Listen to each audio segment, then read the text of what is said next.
Welcome everyone to Science and Nature Untapped, formerly known as Science and Nature on Tap, when we held this event monthly at Schnitzel's here in Cornwall, Ontario. My name is Katie Verhoeven, and I'm the Communications Coordinator with the River Institute in Cornwall. We begin this event by acknowledging that many of us are living on unceded land and traditional territory of Indigenous people. We're grateful for the opportunity to live where we do, and we thank all the generations of people who have continued their responsibilities to Mother Earth since time immemorial.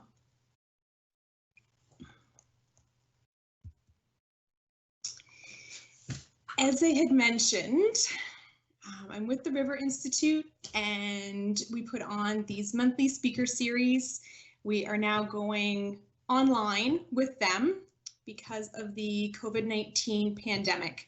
So I hope that everyone was able to log on and they're now watching from wherever you are safely in this world. A little bit about the River Institute. At the River Institute, we deliver knowledge, education, technical services, and community outreach to improve the health of the St. Lawrence River and other large river ecosystems.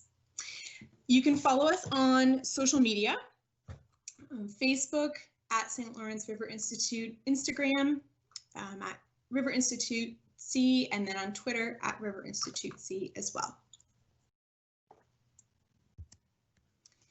We have more Science and Nature Untapped. It will be online, coming to you in June, July, August, September.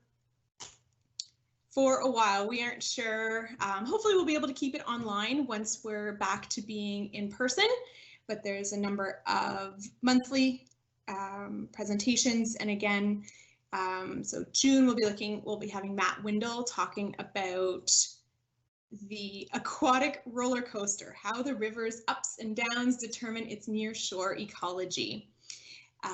July, we hope to have Barbara King from Watersheds Canada. In August, we'll be talking about bats. September, Dr. Lee McGaughey will be telling us about the Great River Rapport. And in October, we're hoping to have Dr. Tom Langan from Clarkson University discussing wildlife of the St. Lawrence River. All right. I hope I didn't forget anything. This is the first time doing this online, so bear with me. I think we are ready to introduce our star of the show, Emmalyn. Emmalyn Dupree is a chemistry PhD candidate at Clarkson University in Potsdam, New York. She is originally from Messina, New York, and has a bachelor's degree in biomolecular science from Clarkson University. She spends much of her time on the St. Lawrence River boating, playing with her dogs, swimming, and enjoying other water activities. Emmalyn's PhD research includes identifying the effects of legacy chemical contaminants on proteins in the human body. So we're just going to get our screens sorted. Emma, you can share your screen now. Okay. And we will switch you over.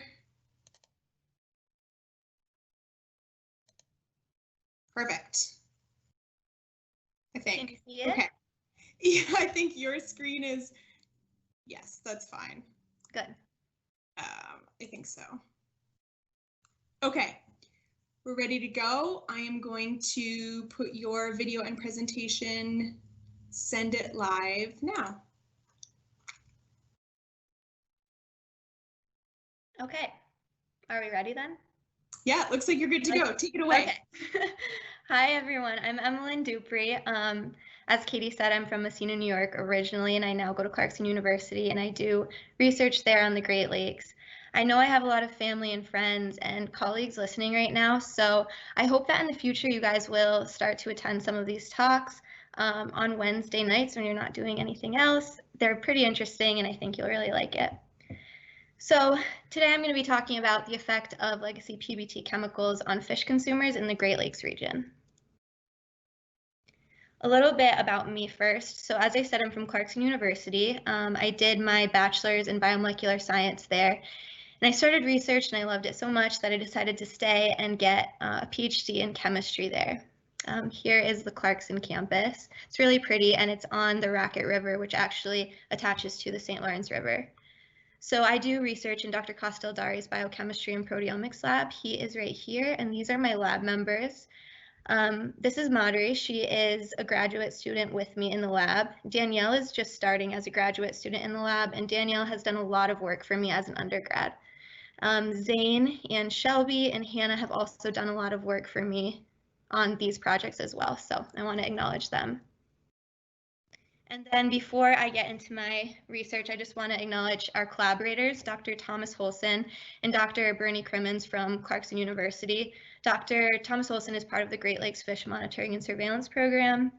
And we also collaborate with Dr. James Pagano at SUNY Oswego, who did some research for us for this project. So the research question that I'm asking is, how are legacy PBT chemicals that are accumulated in the Great Lakes ecosystem affecting the proteome of fish consumers? So this is a loaded question. So first I'm going to go through some background info about what legacy PBT chemicals actually are. And once we get that established, then I'll talk about what the proteome is and why we care about it.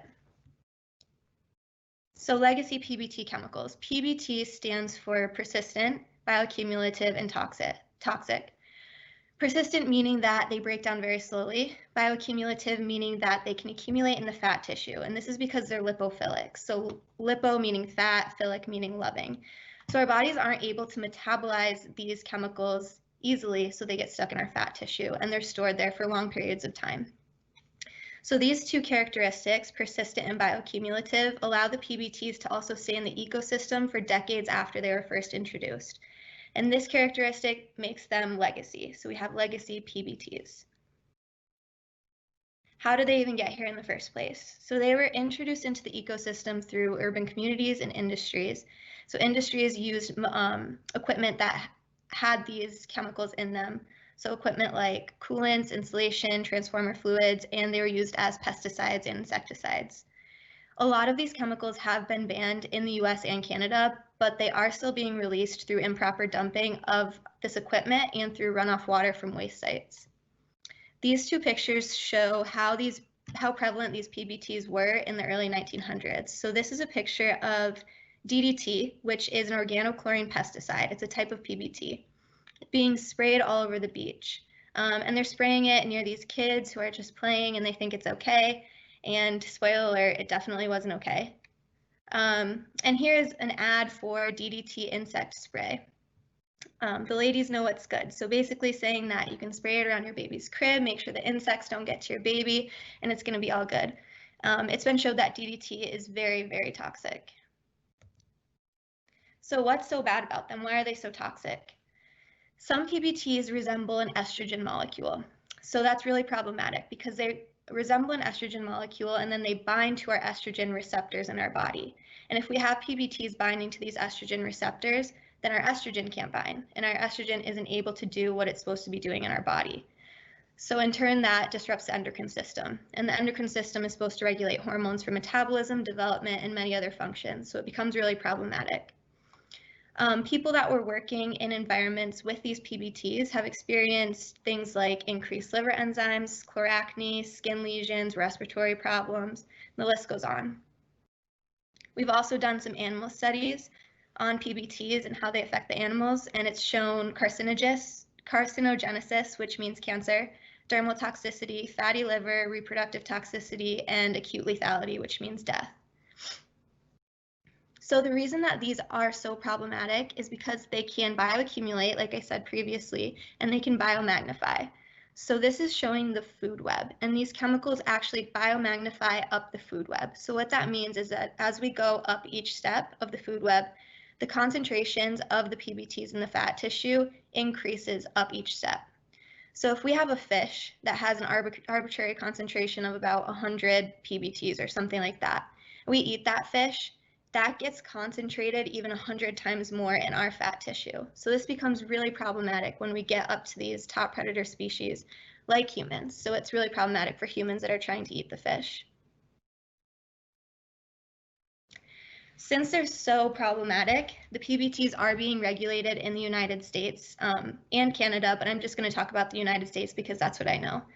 So the manufacturing of many types of PBTs has been banned by Congress, including the ban of PCB manufacturing in 1979. So PCBs are polychlorinated biphenyls, which is what I focus on mostly. According to the EPA, which is the Environmental Protection Agency in the States, there are 16 PBT chemicals and 5 PBT chemical compound categories that are subject to toxics release inventory reporting. So to be subject to this type of reporting, you have to have one of the following criteria. It has to either cause cancer or other chronic human health effects, cause significant adverse acute human health effects, so that would be immediate health effects, or cause significant adverse environmental effects. So these are the PBT chemicals that adhere to one of those criteria and that industries have to report. So if an industry releases more than the reporting threshold in a given year, they have to report that they did it. So you can see that for most of these chemicals and chemical compounds, the reporting threshold is like 10 to 100 pounds. So it's kind of a lot. But for dioxin and dioxin-like compounds, it's really small. It's 0.1 grams. And that's because dioxin and dioxin-like compounds are obviously the most toxic, and that's because they exhibit that estrogenicity that I talked about previously. They can resemble an estrogen molecule and cause a lot of problems with the endocrine system. So since we have banned a lot of PBTs, the trends are going down in the Great Lakes. So from 1999 to 2014, PCBs, which are polychlorinated biphenyls, OCPs, which are organochlorine pesticides, and mercury showed significant decreasing trends. So it went from negative 4.1% decreasing to negative 21.6% decreasing per year.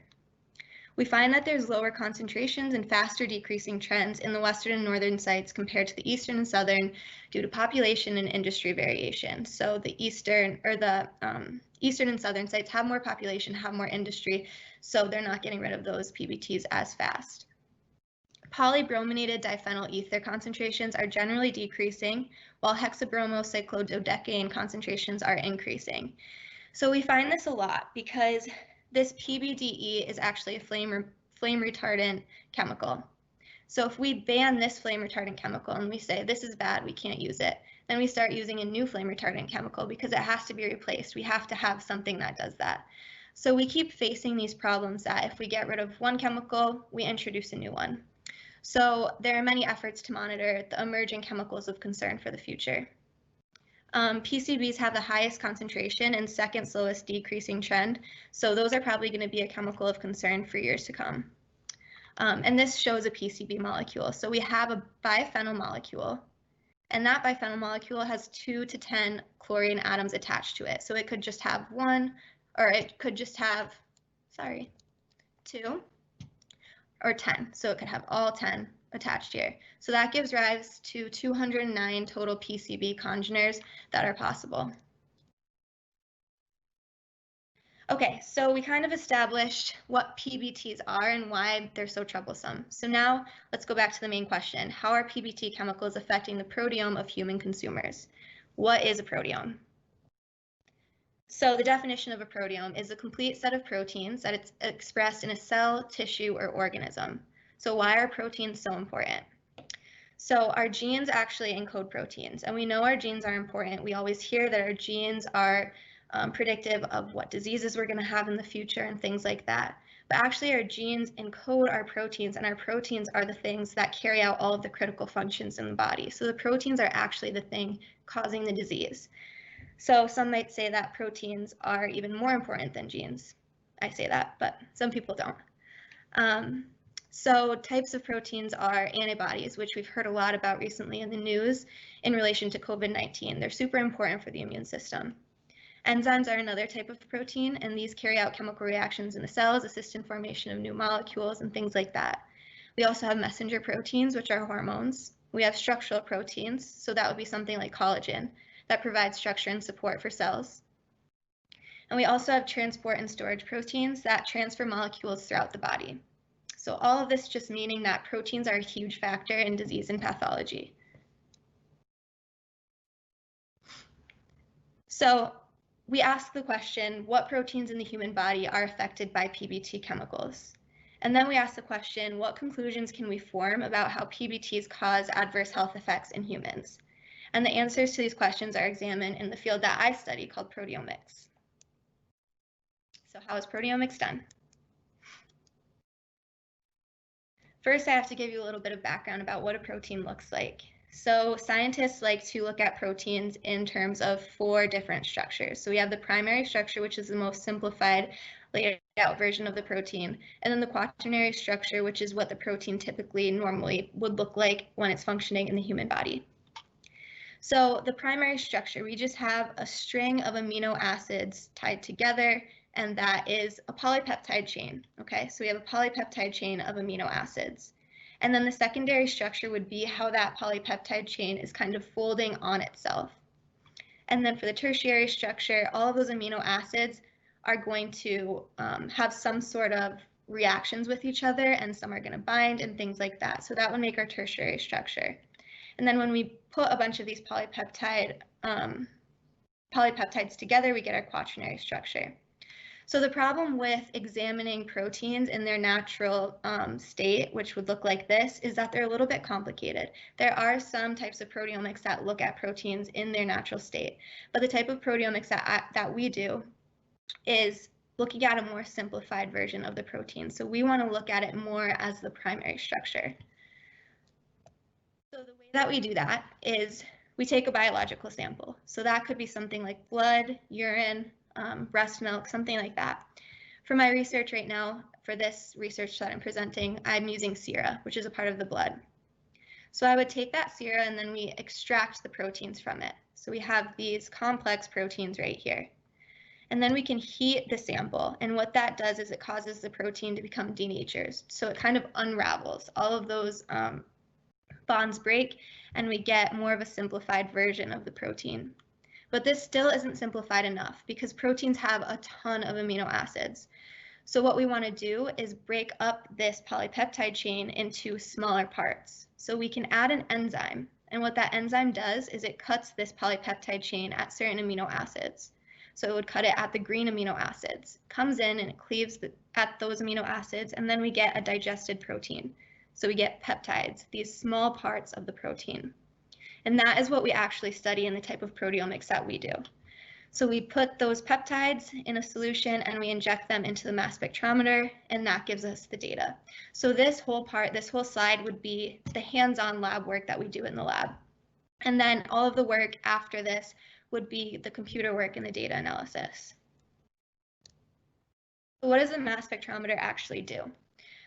It detects the mass to charge ratio of ions. So in this case, the ions that we are talking about are peptides. Ions are charged molecules, so our peptides are charged.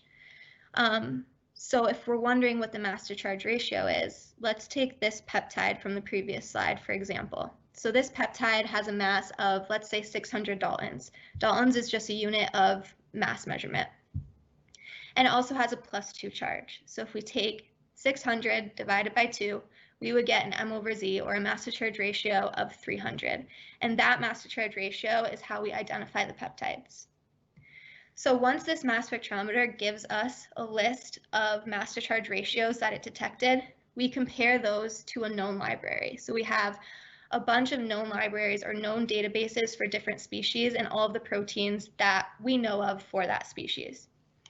So the library would contain the proteins with their known sequences, so their known amino acid sequences. We can also predict the fragmentation. So we could predict where that enzyme is going to come in and cleave the polypeptide sequence. And we can predict how these small peptides are going to come out of it. And then it also contains the m/z values of those peptides or of those fragments. By using this, we're able to identify what proteins are present in the sample and relatively how much. Okay, so that's all of the background. Now I'm going to do a quick thing of what we did and then get to the results. So we collected 22 sera samples from fishermen around Lake Michigan. So Lake Michigan, if you look at this map, is over here for people that aren't really sure. It's over here, one of the Great Lakes. We are located Messina here, Cornwall here, here's the St. Lawrence River. So this research is for people around Lake Michigan, but it's completely relevant to all of the Great Lakes and the St. Lawrence River and a lot of other bodies of water in the world, because a lot of bodies of water have problems with PBT chemicals. So we collected sera samples, and I just want to give a little bit of background on what sera is. Serum, which is the singular form of sera, is just a part of the blood. So we have blood plasma, and if you take the clotting factors out of the blood plasma, you have serum. So this is what we analyzed. Our collaborators in Dr. James Pagano's lab used isotope dilution mass spectrometry to identify the concentrations of multiple PBT compounds in the sera. So mass spectrometry isn't just used to identify proteins. It's used to identify a lot of things, a lot of different types of compounds, a lot of different types of chemicals. So in Dr. James Pagano's lab, they used this type of mass spectrometry, which I'm not going to go into the details about now, but if anyone has any questions about it, I can answer those at the end. And they found the concentrations of the PBT compounds in the sera. As I said before, I'm going to focus on the results for the polychlorinated biphenyls. So in this presentation, we're just looking at PCBs. This slide, I might lose a couple people on this slide. It's a little bit confusing, but try to stick with me. And if you don't, it's okay, because the next slides, you don't need this information, but it's pretty interesting. So I just wanted to show how doing this type of research can be hard when we are trying to be statistically significant with our results. So I'll explain why. So I have 22 sera samples that I needed to separate into a low exposure group and a high exposure group.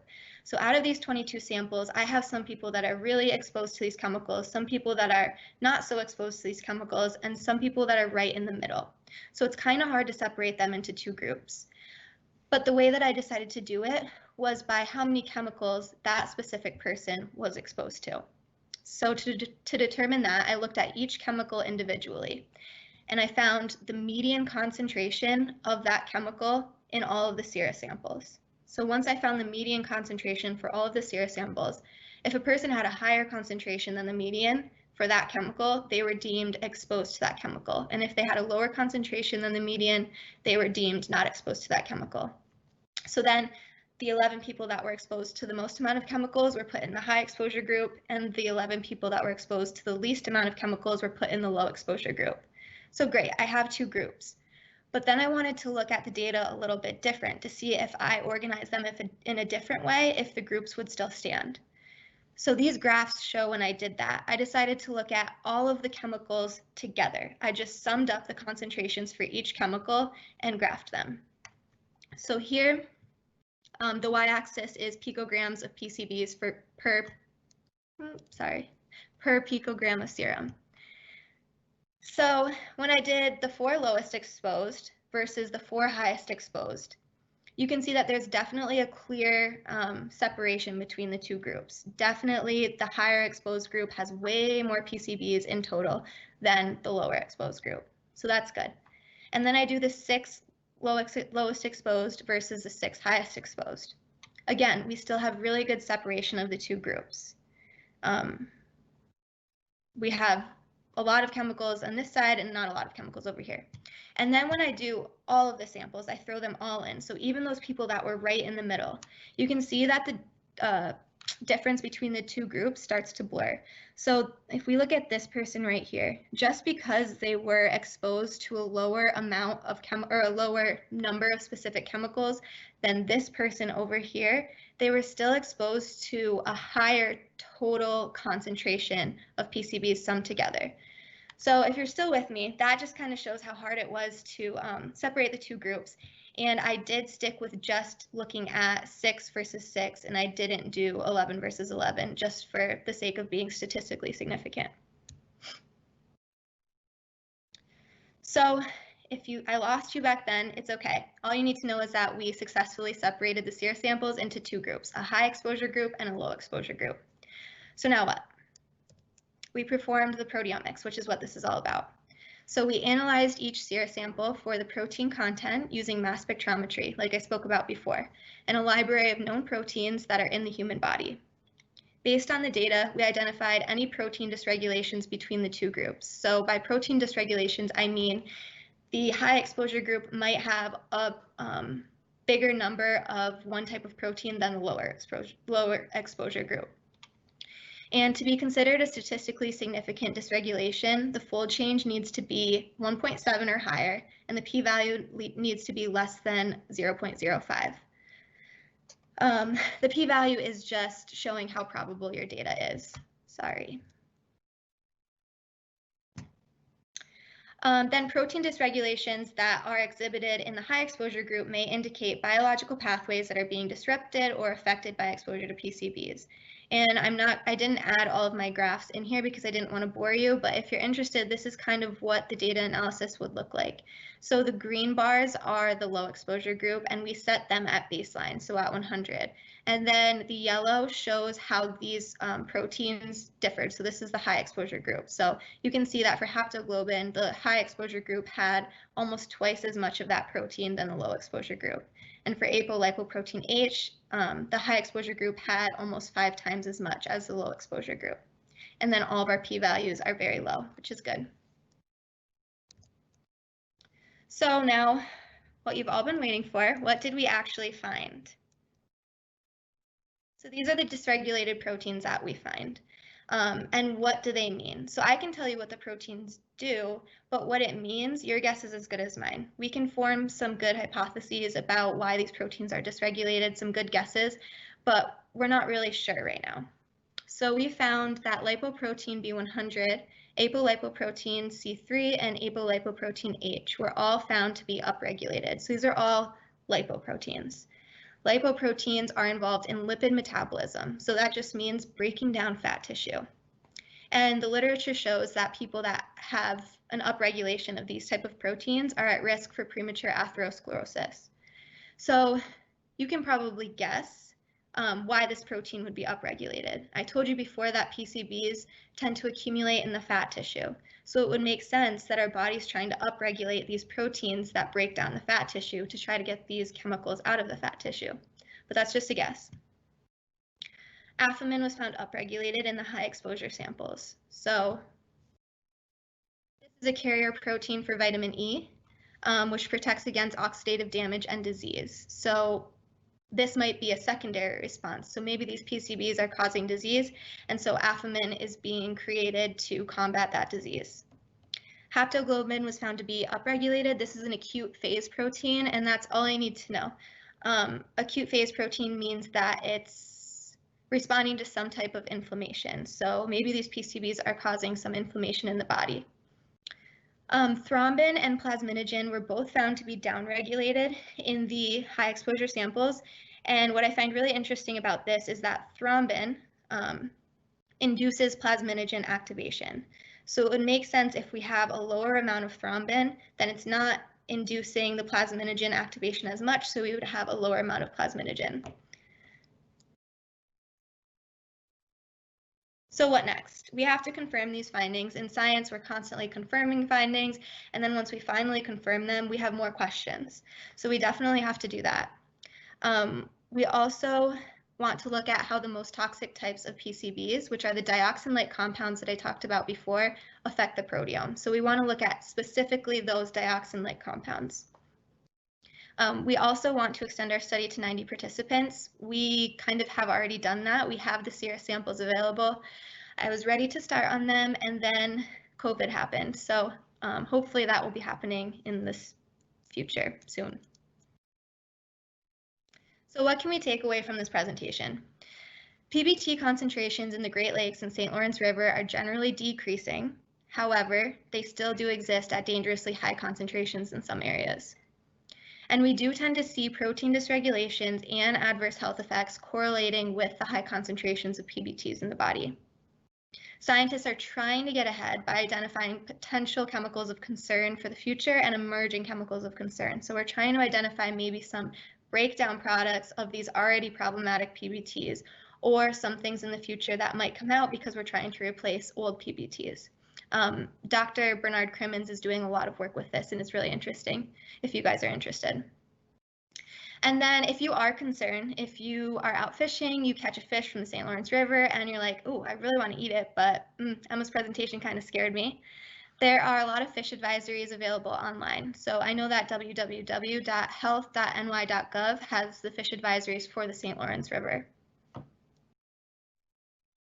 So again, I would just like to acknowledge Dr. Costeldari, who's taught me everything I know, and my lab group. Also, Dr. Holson, Dr. Crimmins, and Dr. James Pagano, who have collaborated with us on this project. Alicia Carroll, who did some of the sample processing before I got the samples. Kendrick Labs for funding. Clarkson University, of course, and the Department of Chemistry and Biomolecular Science for funding. The Wisconsin Department of Health Services, and the EPA. Thank you for listening. You can look at some pictures of my dogs on the St. Lawrence River, and I will take any questions. Emma, I'm back. I've muted Mike. There's a little bit of feedback, but I think that's just me hearing it on your computer, so that's okay. I hope that it's fine for everyone else. Thank you so much for that. Can you hear me? Yeah, I can hear you. Okay, all right, good. I don't know how you felt, but I find it very strange to do this presentation when there's no audience and there's no one else there to carry on a conversation with. Did you find that strange? Yeah, that's okay. You said that this was your first time doing an online presentation like this? It is, yeah, online like this, it's completely new. Yeah, well, you did an awesome job. Thank you so much. I love presentations, but normally when I can like feed off the other person's energy, and it's already easier just being able to carry on a conversation with you. Right. So there are a couple of questions. First question is from Tom. And so I am not a scientist, so everyone please cut me some slack when I read science words. I'm excited. Thank you for that. Are cannabinoids, did I say that right? Yep. Yes. A current or potential PBT? Cannabinoids. That is a good question. I don't know if the structure of cannabinoids, if they are lipophilic, I'm not really familiar. I know that cannabinoids probably aren't toxic, though, as we know. I mean, they're used in health a lot. So I would say that they're not a chemical of concern, no. But I could be wrong. I don't know much about them. Okay. Next question is, in your opinion, should we eat the fish? I get asked this a lot. Yeah, no doubt. Yeah, I think that you should. I think you should pay attention to the fish advisories, especially if you're pregnant. That's a big thing. If you're pregnant, I wouldn't go around eating fish every dinner. But yeah, I would say for the most part, every now and again, it's completely fine to eat the fish. I wouldn't eat it for dinner every night, that's for sure, until we get some more information about how detrimental they still are. But I think that you're safe to definitely eat it every once in a while, yeah. I mean, I do, so. Mm-hmm. And something that I've learned from my time with the River Institute, because, I mean, I just buy my fish at the grocery store and don't think twice about it, and am clearly not into fishing. So there's a number of different fish guides, fish consumption guides. Fish advisory, yeah, fish consumption guides, yep. So the one that you had referenced was the one from New York State. Was it a state level one? Yeah, can you still see my screen? I think so. I can. Okay. The So the yeah, www.health.ny.gov. I tried to look for ones in Canada, and they definitely have them, but I know for at least the St. Lawrence River, it's going to be the same anywhere you are on the St. Lawrence River for the most part. So that one has the ones for the St. Lawrence River. All right. So next question from Michael Twiss. Hi. He says, first of all, nice presentation. Thank you. Question, cytochrome, am I saying that properly? Yeah. Okay, cytochrome P450 is known to be involved with organic contaminant breakdown in cells. Cytochrome P450 is an enzyme which is a protein. Is there any interest in following impacts of PBTs on site P450? Yeah, definitely. Would be really interesting. The problem with proteomics is we are only as capable as our instrument is.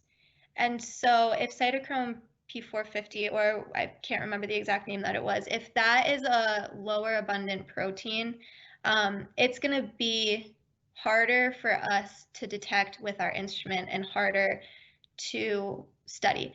But if we know that's the protein that we want to study, then it becomes a lot easier. So yeah, that would be pretty interesting to study that.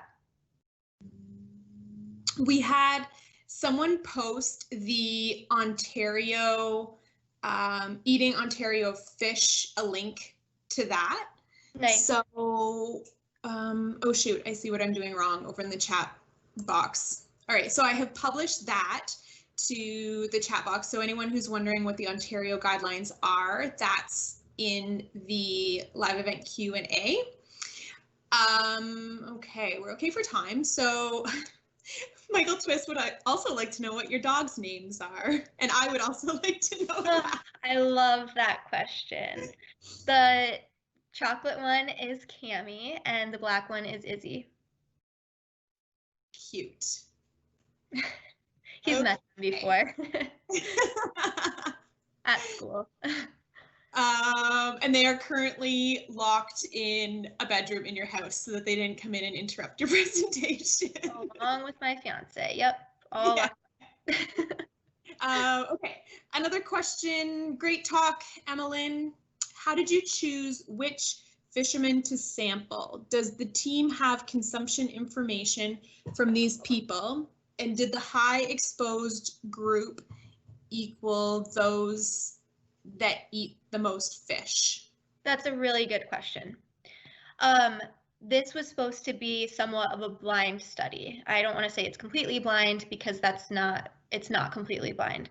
But for the most part, we don't know much about these people. I don't know much about these people. I don't want to know much about these people because I don't want to be biased.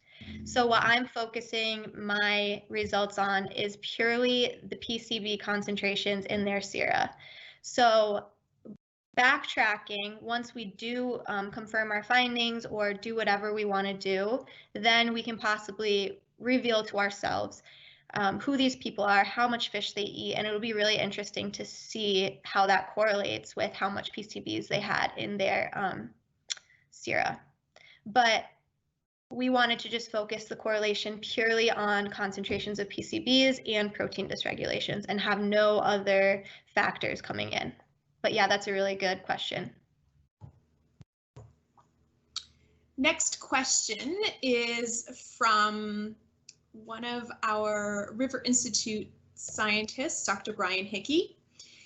Has anyone done any work looking at links between contaminant exposures and specific diseases linked to those proteins that are upregulated or downregulated? Can you repeat that question one more time? Has anyone done any work looking at links between contaminant exposures and specific diseases linked to those proteins that are upregulated or downregulated? Yeah, okay. So we haven't, but through the literature, I've found that there have been in vivo in vivo studies on a breast cancer cell line. So they take the breast cancer cell line and they have treated them with environmentally relevant concentrations of PCB 153 and atrazine, which is another type of PBT chemical that's pretty prevalent in the ecosystem. And what they found was endocrine system disruptions, just like I spoke about earlier. So yeah, they have done some in vivo studies on MCF7 cells. All right, next question. Do you get fish with high levels of PCBs in the New York side of Lake Ontario?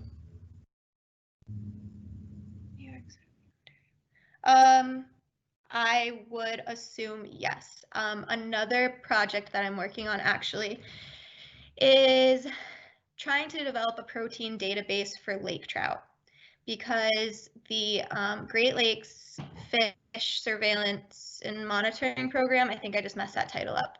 Anyway, they use fish as indicators of chemical stress in the Great Lakes. So they take lake trout out of the Great Lakes, see the concentrations of those chemicals in the lake trout, and that's how we know how stressed the lakes are with the chemicals. And I know that the fish that I used for my research were taken from Lake Ontario. They have even in odd year sites, I can't remember exactly, but they're on different sides of the lake. And they take fish from both of those areas and test them. So there is research out there on exactly how much PBTs they have. I don't know off the top of my head, but I know that they definitely have at least some. Okay. Another question from Pam. How do the PCB concentrations in Lake Michigan compare with the St. Lawrence River? And the follow-ups, do you feel that these results reflect the local condition? That is a good question, and I honestly don't know the answer to it. I do know that the St. Lawrence River, I don't know the answer to that question. I don't want to say anything that is wrong, so I honestly don't know the answer, but it would be interesting to look into. All right, I'm just going through the list. I think the publish the question button was at the top, and I thought it was at the bottom, so I think that I had sent some of the questions over without asking them, but I think we covered all the questions. Something that I wanted to ask you about when we spoke on the phone getting ready for this, setting up this presentation, I think it was probably 2 months ago. Feels like a lifetime ago. You were talking about how your research is part of a larger project with the Environmental Protection Agency, the EPA. Mm-hmm. And I was just wondering if you could talk about how your research fits into that, or maybe the role of the EPA for issues like this. Yeah. That would be really interesting to me. Yeah, so the Great Lakes Fish Monitoring and Surveillance Program, like I said, is a big program that the EPA has, looking at the chemical stressors in the Great Lakes using fish. So part of my research that I didn't talk about today is trying to develop a protein database for lake trout, because we currently don't have one. And the Great Lakes Fish Monitoring and Surveillance Program uses lake trout to indicate chemical stress. But we can't look at the proteins in the fish because there's no protein database. There's no library, like I was talking about earlier, to compare our data to. So I'm trying to develop a database so that in the future we can see how the proteins in the fish are being affected by high concentrations of these PBT chemicals. And another interesting part of that is that we actually have archived fish from the 1970s. In the 1970s, the concentrations of these chemicals in the Great Lakes was a lot higher. So we would think that the protein dysregulations in the fish from the 1970s would be a lot higher. So once we do establish a protein database, if we find any protein dysregulations, we're going to look at the fish, the archived fish from the 1970s, and see if those protein dysregulations are even more so in those fish. So that'll be pretty interesting. But so yeah, this is just a really small part. Dr. Holson is a part of the Great Lakes Fish Monitoring and Surveillance Program, and he just gave our lab this small little project just to see what we can find. The research that I talked about today, it's not really affiliated with the EPA. I don't want to say that because they haven't looked at it, they haven't anything like that. So, but it is a small part of a project for them, yes. Cool. So if people want to learn more about your research or some of the people who you're doing research with, or possibly the other, like the EPA piece of it, if they want to find out more about these things, where would they go, online or on social, or how do they connect to get more information? The EPA website is great. There's a lot of information on there. You can also google.com/scholar my name, or look for my name on PubMed, and you can see my research that I've published. All of my collaborators, so Dr. Holson and Dr. Crimmins, they have also published a lot of really cool work about Great Lakes and contaminants in the Great Lakes and the St. Lawrence River. So if you Google Scholar, search their names, you'll see all of their research. And I can probably, is there a way I can make my email available for people? Yeah, yes, I will. I can send it out. Okay. As. Oh yeah, you can just put it in that way. Yes. So it is, say your email for me again. DUPREEEJ